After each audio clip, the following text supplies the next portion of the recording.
Welcome to the Integration Station. I'm Naturally Ashley, your host, here to guide you down the rabbit hole into the world of psychoactive plants, frogs, and fungi.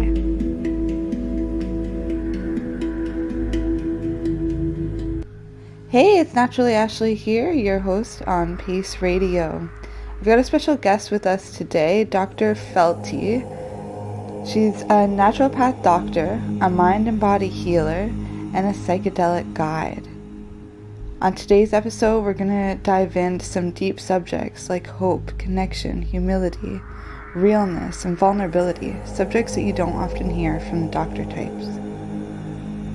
We're also going to talk about how Dr. Cresencia Felty herself has worked therapeutically with mushrooms to help with PTSD, childhood trauma, and just new all-around perspectives on life.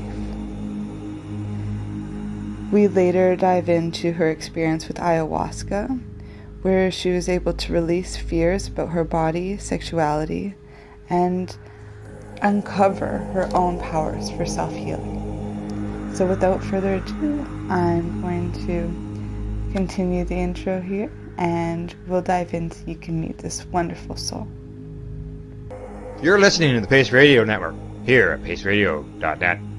The views expressed by the individuals during this broadcast are their own opinions, and they may not be the same as those of their group or other organizations they may be involved with. Okay. Hello and welcome, you beautiful souls. It's Ashley here from Elemental Growth, and I brought a wonderful friend, Miss Cresencia Dr. Felty. I don't even know. Cresencia is your name. Dr. Felty is your title. But I didn't know how to introduce you. Sorry, I guess we should have talked about that before. My bad. Regardless, I really wanted to have you here. I've been just following your story. We've been in touch for years now, I feel like. So much has happened in this time. Both of us growing alongside of each other. And I really knew that your story, your experience working with the medicines, your experience with self-healing, your experience going out on your own, changing your environment, changing your work, changing everything would really help a lot of other people that are maybe feeling stuck or scared in this space. And so I really wanted to introduce you to the community for anybody who hasn't met you yet, and also just to share what's new and good with anybody who has had that opportunity. Thank you so much. Thank you so much for having me on. I appreciate it. Hello, everyone, wherever you are.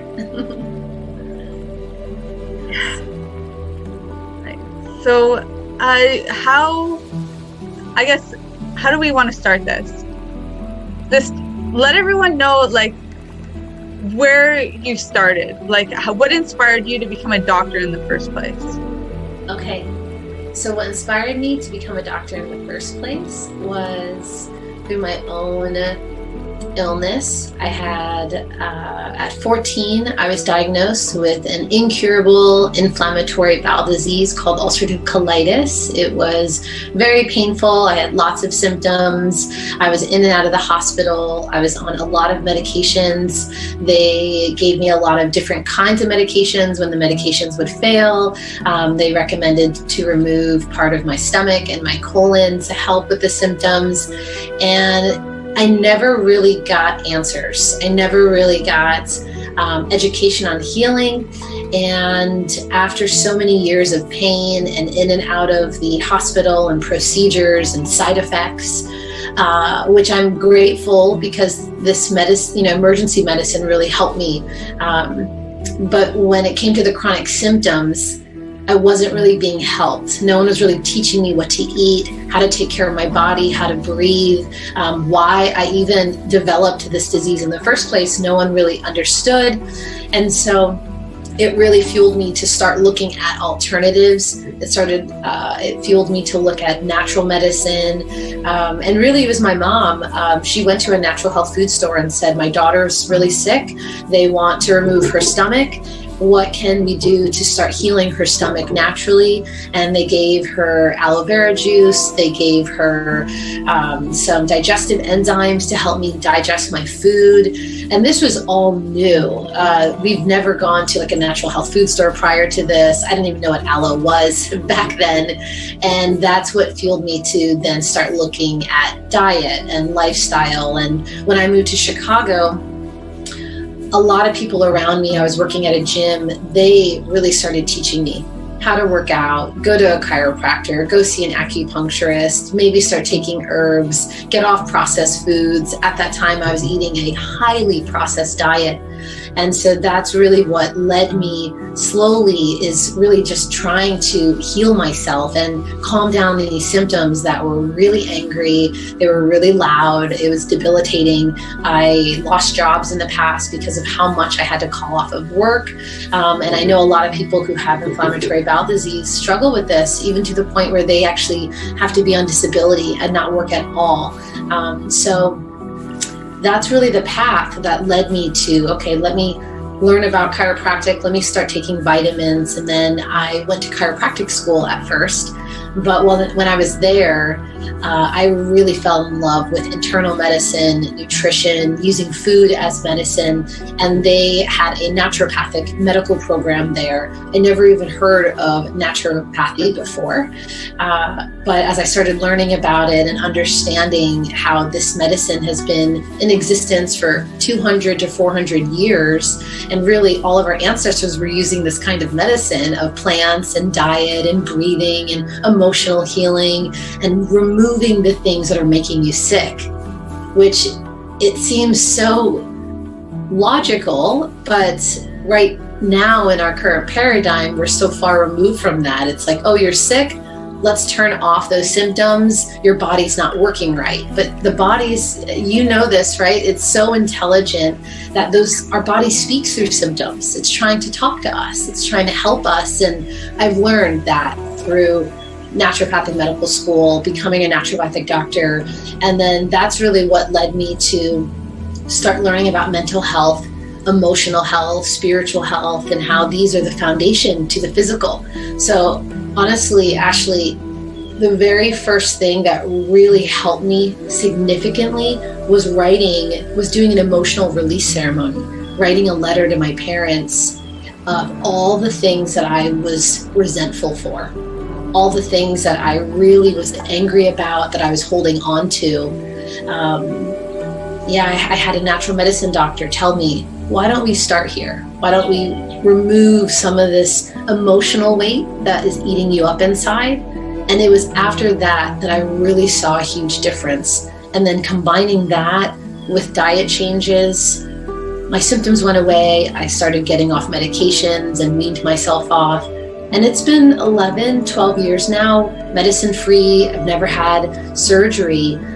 So I like to really credit this kind of medicine. And that's what led me on this journey. And that's when I started learning about psychedelics too, is in my naturopathic medical program when I was in my internship and clinical residency.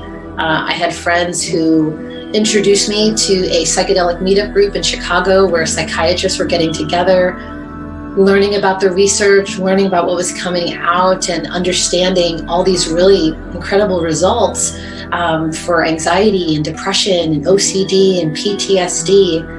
And that's really what ignited my interest, because I have a lot of those things too. And then going to California Integral Institute of Integral Studies, I then became certified as like a psychedelic guide and learning about psychedelic therapies. And there you really understand all these different medicines and how they can be truly healing for the mind, the body, the spirit, how they help us process emotions. And that has really helped solidify my healing journey with my colitis, because going through these experiences and crying and shedding and detoxing and cleansing, all the experiences that I was holding on to that have hurt me, it's really helped changed my stomach and made it so much more normal than ever.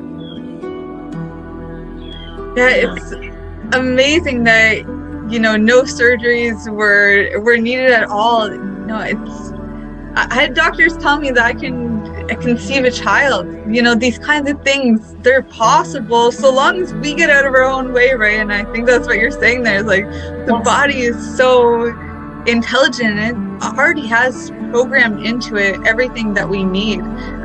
There's amazing studies coming out with Bruce Lipton with epigenetics and things like that, you know, where it's saying that we're responsible for whether or not we turn them on or off. Yeah, environmental toxins, yeah, genes, yeah, whatever, but ultimately it's us. It's what we're choosing to put in our body. It's what we're choosing to hold on to. It's what we're choosing to surround ourselves with.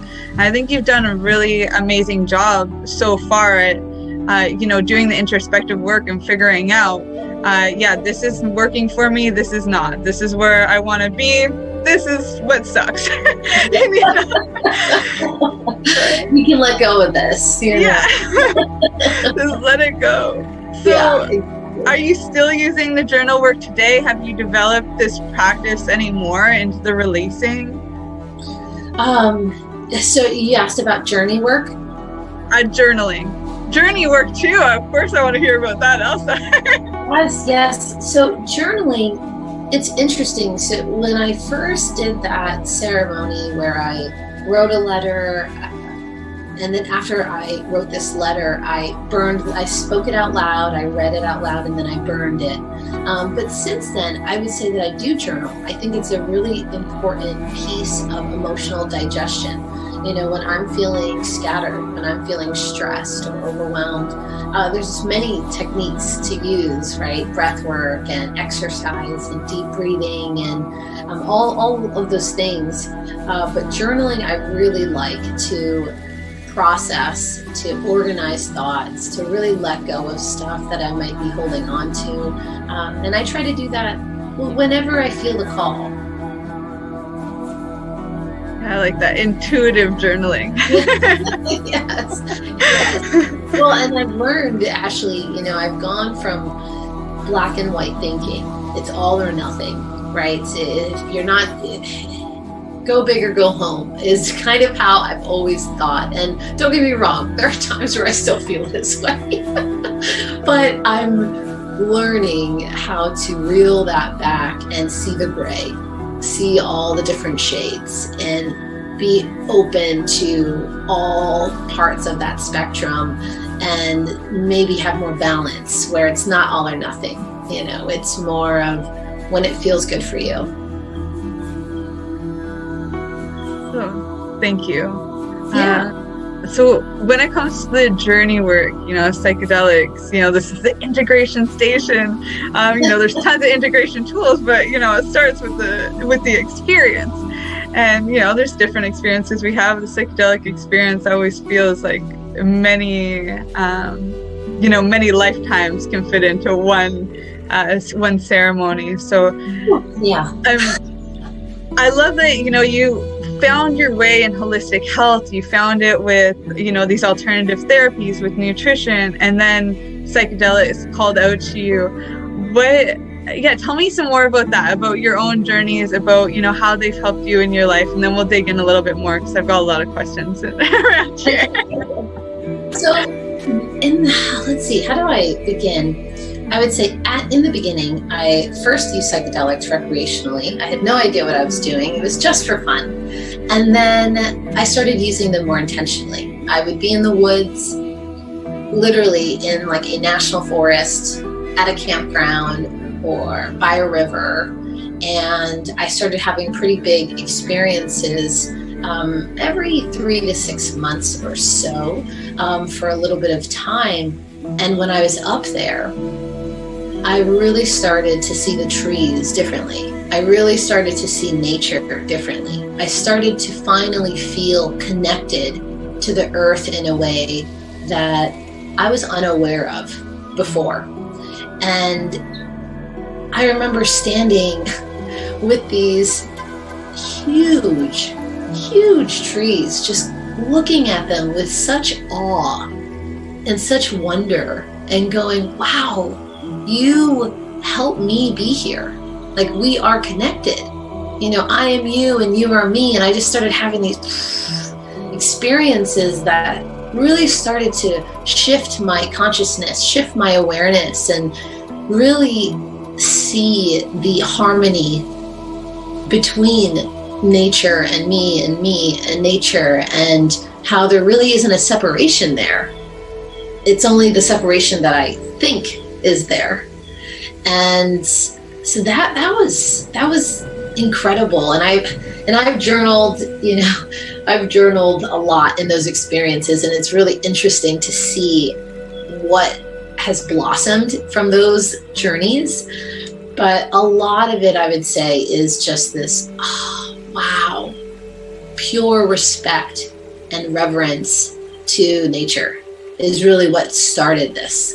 And looking up and seeing the birds and how they were working and gathering things and eating and walking, I was just like, wow, like look at them go and do what they need to do. And I've been so in my head for so many years, I'm not even paying attention to how incredible they are in front of me. I've been so caught up in my own hurt and my own misery and my own unworthiness and everything else, my own anxieties. It just was almost like a relief of like, wow, I don't need to be in my head. I can be right here with the birds. And that was really something. It was really beautiful and scary at times. Through some of those big experiences, I'd be walking through the woods, Ashley, and I remember the first time I saw a huge gardener snake, and it was a female, and she was coming towards me, and you know, the person I was with, they saw it also, so I know I wasn't just hallucinating. But it came towards me and I screamed, okay, bloody murder. I mean, I start sprinting the opposite direction. And that's how I felt about a lot of things in my life, a lot of things in the world, a lot of things about myself. And then as I did it a little bit more and a little bit more, I saw a snake again. But my response to it wasn't, run away or kill it. It was, hey, I think you're saying hi to me. I think I'm trying to say hi to myself. It started to really become this experience where I was realizing that I was afraid of me. I was afraid of nature. I was afraid of a lot that, you know, I wasn't taught about growing up. I was afraid, I think, of this connection. And so then I had another experience and I saw another snake, but it was even smaller than the last and the last. It was as if, you know, it was just, to me, it was very divine. And I kept seeing a smaller and smaller snake to the point where when I did see it, I was like, oh, hey, friend. I mean, what a shift in awareness of run, fear, panic, kill it, to it's going to attack me because of it's unknown to me, to, oh, hello, brother or sister. Continue doing what you need to do. I'll continue doing what I need to do. And we can both cohabitat here. We can have a cohabitat here. You know, we can coexist here. And I don't need to feel threatened, and I won't threaten you. I mean, that was a pretty big shift, Ashley, in my thinking. That was in the beginning, those were big experiences for me, you know, and what I needed. And then that led to the program that I did, which when I was in California, we're all sitting in this, you know, classroom, and Dr. Bill Richards, I'm sure you know Dr. Bill Richards, incredible scientist and psychiatrist. He's explaining PTSD, and I'm just sitting in the back with tears running down my eyes going, I am experiencing symptoms of PTSD. I've been experiencing symptoms of PTSD my whole life, and I had no idea.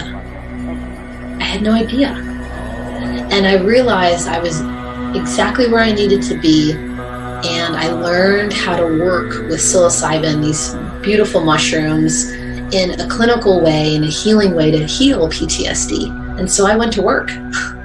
After, that program, I went to work on myself, and I used these mushrooms every week for months, and had a little ceremony with myself and cried every week, healing, facing things that I didn't know I needed to face about my childhood, about my perspectives, and it took months.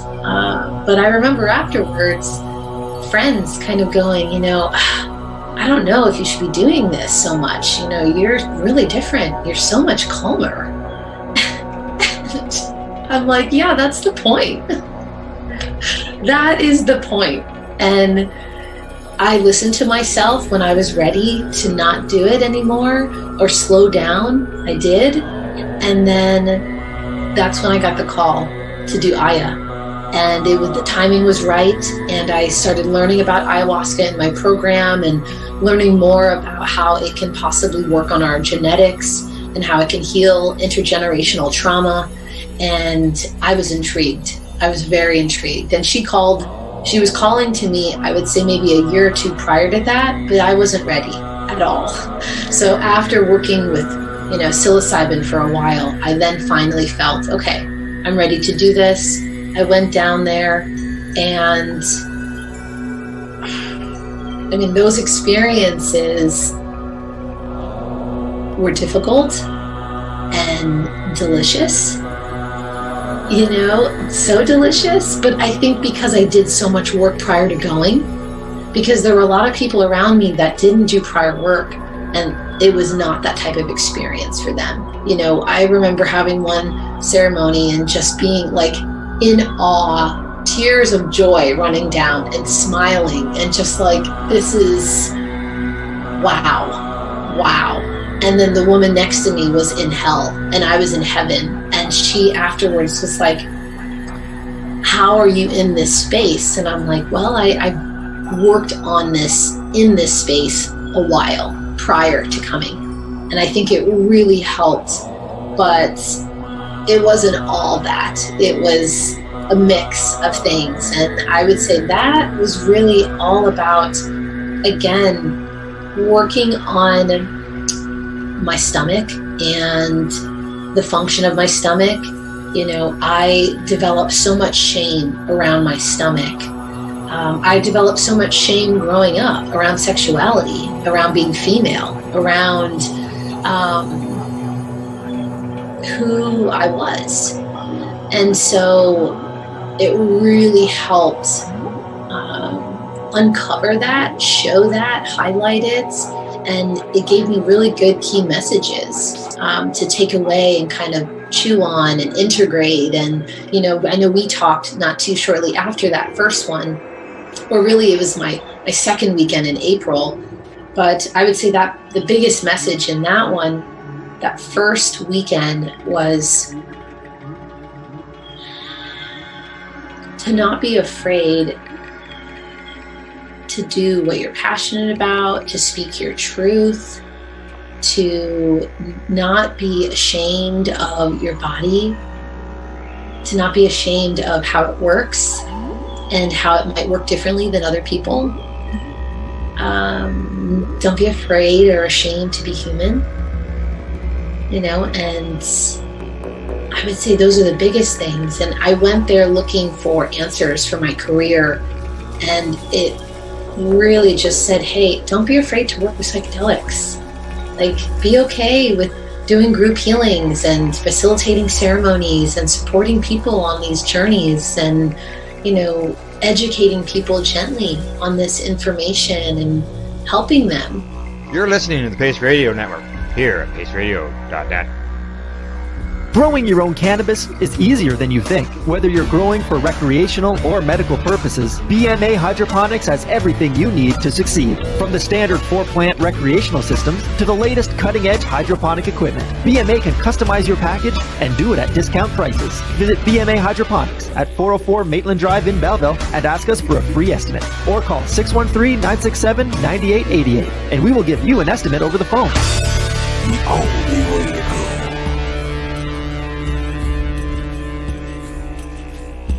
In February of 2022, the Victoria Cannabis Buyers Club and Ted Smith were fined $6.5 million. This for helping 8,500 patients with access to medical cannabis. In our interview with Ted, he spoke to us about how people can donate to help in an upcoming court challenge. And here is part of that interview.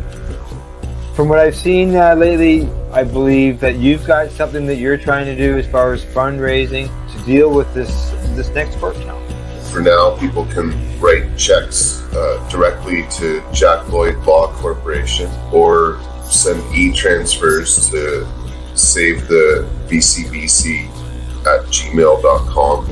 I guess those are the two easiest ways for people to help right now. What do you find at paceradio.net? People advocating cannabis education.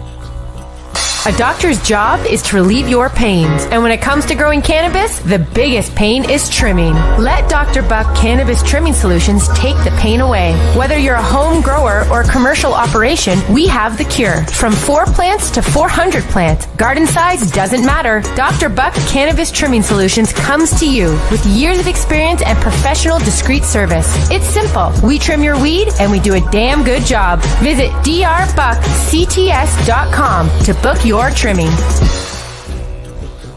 Did you know that the Pace Radio Network isn't just a radio network? That's right, because most, but not all of our programming is now done via video and is then podcasted at paceradio.net. So if you want to watch our programming, you'll find us on the Pace Radio Network's Facebook page, plus the show's own page, and you'll find us live on the network's YouTube channel. And don't forget, you can find it all, video and audio, at paceradio.net. At Legacy 420, we believe in being different. Experience the difference of quality control. Our labs provide tested formulations for all of our products. Experience the difference in trust. Our customers can trust that we are following up-to-date COVID precautions for their safety. Experience the difference in accessibility. We're open 7 days a week. Please visit our website, legacy420.com, or contact us for curbside pickup as well as nationwide mail order shipping. Legacy 420 values overall wellness. Come and experience the difference of Legacy 420. You're listening to the Pace Radio Network here at paceradio.net. Don't be so afraid. So that was big. And then when I came back, though, my whole life changed, Ashley, when I came back, because I was with a partner for almost 6 years. I mean, I was so in love with him, and we had a really good relationship. But when I came back, I started seeing that we wanted different things, and I was holding on to it. Hoping that he would want what I wanted one day. And I think I knew deep down, she showed me that I shouldn't wait anymore, and that I should choose myself and figure out what I need and what I want. And to stop settling. And I hate to say that because he is such an amazing human. I wasn't settling, but so amazing. I mean, I still have so much love, for this person. But I mean, ayahuasca said, you need to choose yourself, and you need to choose yourself now. This is the time. You have to let go. You have to be on your own, because this person doesn't want what you want, and that's it. And it was really hard. So after 5.5 years, I left. I moved into my own apartment, and I started to rebuild myself again.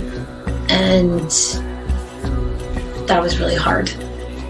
That's one of the hardest things I've ever done. And I still am doing it now. Over a year and a half later, that was really hard. And there has been many times where I go, I kind of sit in a little bit of regret, but then I work through it and I journal about it and I meditate on it and I go to therapy and I have community, and I realize that I chose myself. I have to trust myself in that moment and trust that I am where I am supposed to be. And I am really happy because, as you know, I'm not in the city anymore and I'm in nature, and that's what I've wanted for so long. But it was not easy. There was so much shame coming up around leaving, and how could I leave something that's good? How could I leave something that is, good?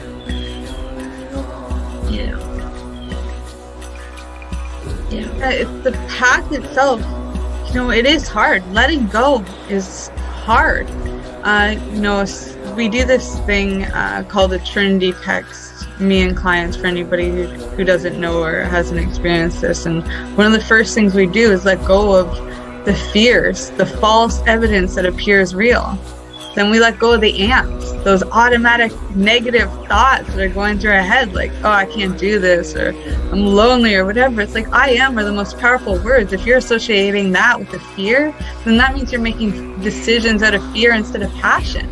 That's not, that might lead to an all right life, to an okay life, but that's not to the best life. That's not towards your highest potential. That's not towards real, true happiness or real, true health, or anything close to, what you're meant to, what you're actually here for. And, it sounds like you found that, and, it sounds like on some levels, you've really experienced that dark night of the soul, but you've also been allowed that opportunity to see the light, to experience what potential actually feels like, to be in that space.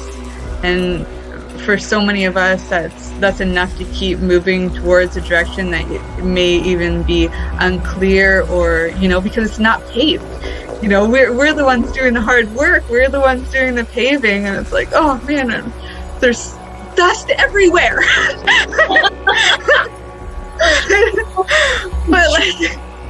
But once we get it, once the dust settles, once we cry, right, the rain, once all that's there, then it's clear again. Then we can look back and be proud of that, which I'm not saying that you want to live in a place of pride either. There's a humble balance there, but you get those moments of being able to reward yourself, seeing work that's already been done. It is a reward along the way. I think the whole point of any of this is just learning how to ride the wave through the ups and the downs, and still know that no matter what, we're reaching this ultimate destination. Destination is probably not the best word because there's multiple of them, but you start with one destination, then it's another destination, and it's enjoying the ride along the way, which dips like the yin yang teaching. Absolutely. Dark Night of the Soul, absolutely. I would say that's what last year was for me, for sure. But like you said, it is about riding the waves and going through the ups and downs and learning how to respond to them and react to them. Be in a place of somewhat balance as much as you can. Yeah. And part of that is being the observer too, of when you're in the dark, being able to find the light. When you're in the light, knowing that there's still a little bit of dark and learning how to be okay with that, bring more love to it, There's a book by Lisa Lister. I'm not sure if we've ever talked about this, you and I, before, but it's titled Witch. Just Witch, really easy.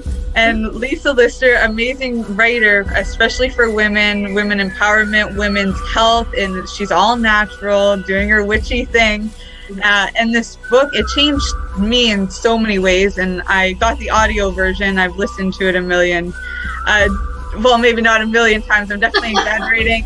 But I've at least listened to it like 3 to 5 times through front to back. And it's great. And I'm going to get the paperback and actually highlight through it some of the stuff to make affirmations for the community here, because it's just so powerful in a lot of what you're talking about today. And she's somebody who worked with a lot of the medicines as well, much like us. I think she might even be our trifecta.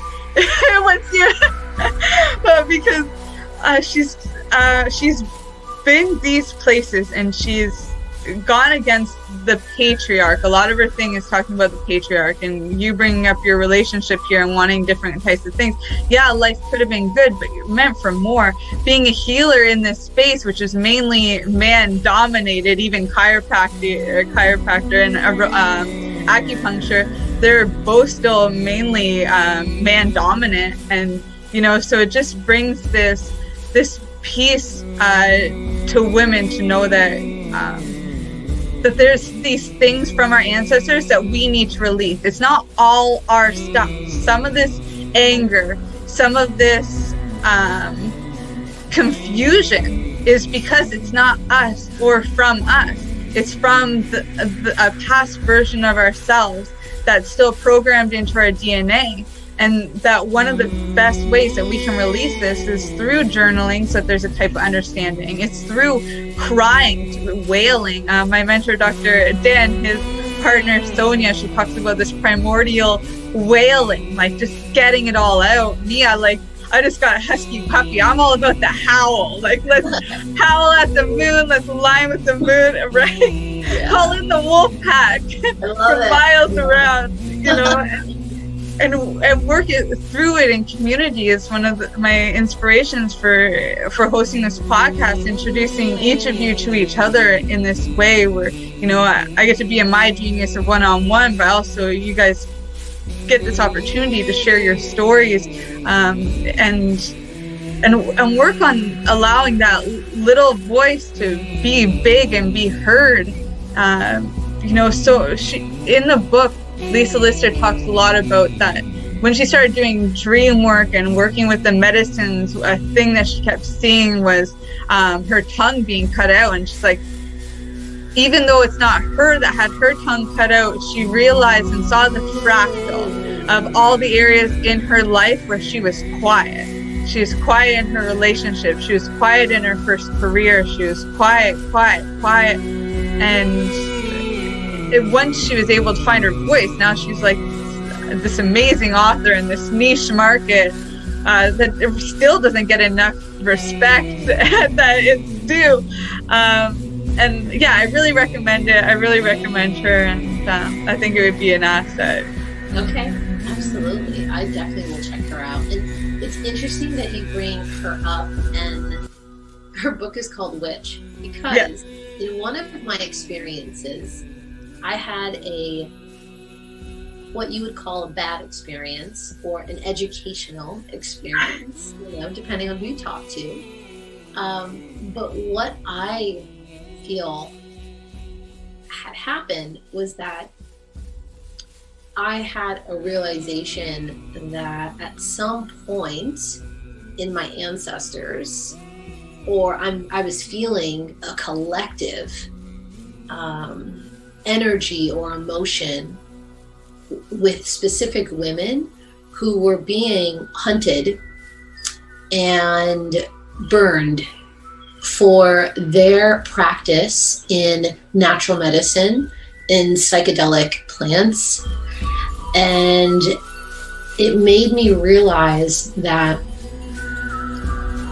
in that moment, from the outside looking into this world, into this sphere of natural medicine, of herbs, of psychedelic therapy, from the outside, it could look very weird, and it could trigger fear, and fear can trigger violence because people are afraid of what they don't know.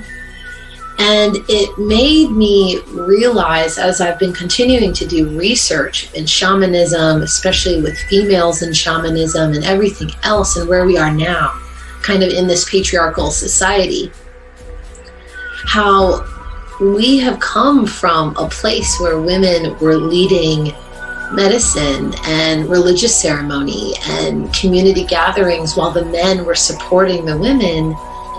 I would say that just the experience that I had, it opened up my mind to a history that I was never taught. It opened up my perspective. And so now that I'm doing this research, I see more and more how things have shifted to focus on profit rather than on people. And I think that's where this medicine can be really helpful, because looking back on all these different cultures and tribes and different ways of being, you don't see the mental health crisis that we're now facing. And so through my bad experience, or my educational experience, which it was a lot, to deal with. But once I really integrated it and understood a little bit more, it's really helped me feel what it would feel like to be a woman who is being targeted, trying to help people naturally. I think in a lot of ways our system's still set up that way. It's just that we've been programmed through the generations to not see it that way, which is part of the oppression. Right. And it's part of the dumbing down of society. Yes. Once we start working with these medicines again, we remember. That's what they are. They're tools to remember. There's a reason why mushrooms specifically were demonized.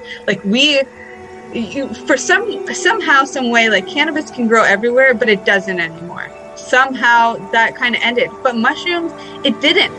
You can still go and get them out of the ditches in British Columbia, or from fields in Australia, or anywhere in South America, really. They grow all over the world in abundance. But what they did was demonize it. Oh, it's really, really scary. They're going to make you die. There's lookalikes. It's poison. And that's what happened in so many areas when it comes to childbirth. It's fear. Get rid of the midwives. Get rid of the home births. Come in, let's do a surgery, C-section. When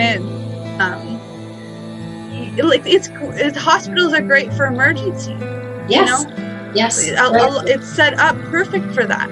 But to take out all the women, all the people of color, and make it mandatory that you do one way of testing and that you use this one form of medicine, that's wrong, and it doesn't work. And no matter how much it gets normalized, there's enough of us, I think, that that understand and are remembering that we're still winning. We're still ahead.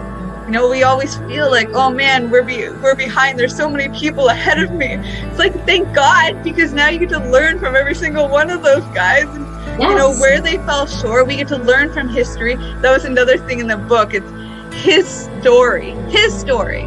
But then what about her story? What about our collective story? Sure, there's his story, but who cares? Let's release that in a burning ceremony. Take a history textbook. I actually loved my history teacher in high school so much. He's passed away now. But I loved him, and there wasn't too much I liked about high school. But there was just the way that he did it. He pretty much told us that everything's bullshit. One of my favorite religion teachers was the one that said everything's bullshit. It's just a made up story.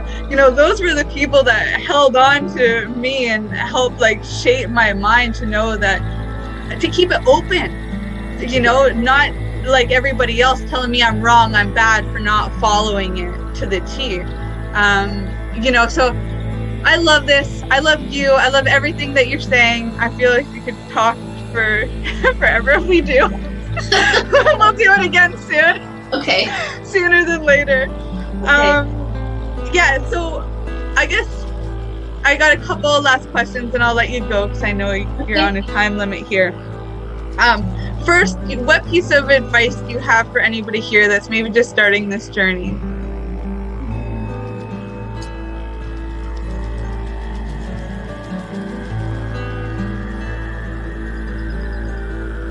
Don't expect to get what you want. You're not going to get what you want. You're going to get what you need. And sometimes that's hard to accept or embrace. But with integration, you will understand and make more meaning as to why you get what you need.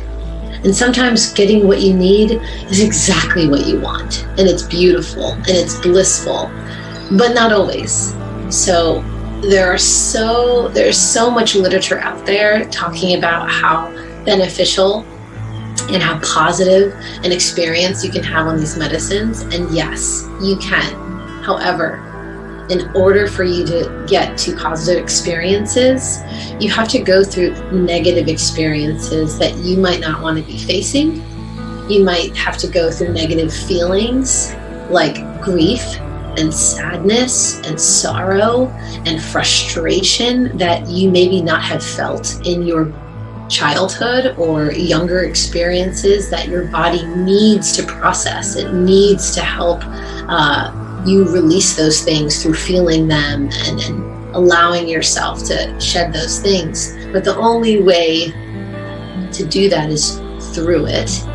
And so I would say that's the biggest thing, is to release all expectations and to embrace that you will get what you need, not so much what you want.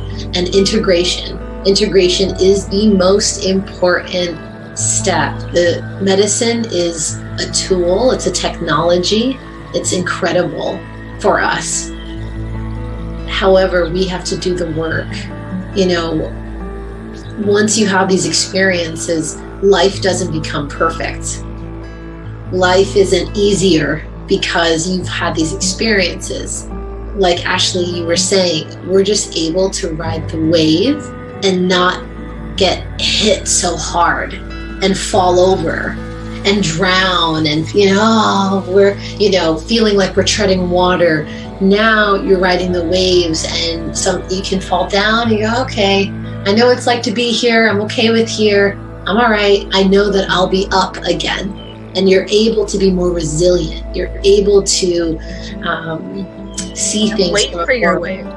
Exactly. So I would say that's the biggest advice, is make sure that you integrate, understand that these are a tool and they are sacrament, they are sacred, and that it's not going to become easier once you do them. It's just you will learn how to manage life and your reactions and yourself in a way that maybe feels better, possibly, right? But that would be it. Yeah, thank you so much. I was reminded of what you had mentioned about Aya's ceremony, where you had the woman beside you that was going through hell and you were experiencing heaven at the same time. And I was remembering how much of a fractal effect that is. We are all one. You were there experiencing that hell before. It was just a reminder for yourself that there is also heaven. And you've got to do the work and you got to be patient and you have to be persistent. There's a lot of great P and R words. Get a dictionary out one day. Yes, exactly. Yeah. And seek guidance, right? Make sure you're seeking guidance. We all can use mentors and guides and people that can support us along the way. No one is too good for support and community. Like, we all need that. I think that's really important. I think coming from a Latina background, you know, I grew up thinking that it's not okay to ask for help. You do not ask for help. You don't go to therapy. You work on it. You tough it out. And I had to shed all of that to be able to call you, Ashley, after my April ceremony and text you and be like, I need help. I need help. You know, I'm going through. What is a soul? Look, actually, help me, please. And so I've learned to practice that. You know, this medicine has really taught me the power of vulnerability. Yeah, and it's humbling. This medicine is humbling. Right when we think we got it all together, life tests us, and it tests us because we're ready to face it. You know, it's the truth is we are ready, but that doesn't mean it's an easy ride. You know, it's you who decides. Is it going to be easy, or are you going to fall off, or, you know, and make that mistake again? Yeah. Or are you going to be a little more patient and persistent and wait for the good wave to come, and you ride that high even further than you did before? Right. Well, thank you so much for your time, and I'll make sure that I post all of your contact information here for anyone who wants to get in touch with you. I really recommend anybody here listening that resonated with Cresencia Dr. Felty here, please reach out to this woman. She's amazing and will definitely help you on your self-healing journey. Great asset. Thank you. Thank you. Have a wonderful day. Bye, love.